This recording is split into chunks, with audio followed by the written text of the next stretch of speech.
আমি স্বাধীন। আমি স্বাধীন একটি পাখি। আমার কোনো ধর্ম নাই, কিন্তু কর্ম আছে।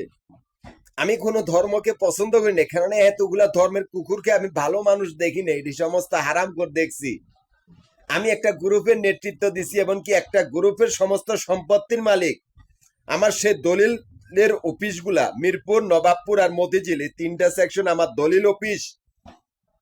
আমি একটা গোষ্ঠীর নেতা, যাদের সংখ্যা 200 কোটির উপরে, যারা সারা পৃথিবীর গুহাবাসী জাতি। আমার স্বাধীনতার সামনে কেউ আসতে পারবে না। আমি কোনো ধর্মই পছন্দ করি না, কি লেগা আমি কোনো ধর্মের লোককে ভালো দেখি না, সব হারাম করার বেঈমান দেখছি।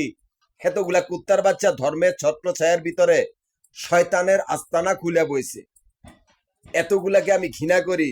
কি লেগা আমি স্বাধীন, আমি নাস্তিকেরও নাস্তিক, শয়তানেরও শয়তান। আমি আমার স্বাধীনতায় চলি। আমার সামনে যারা আসবে তাদেরকে আমি ধ্বংস করে দিব।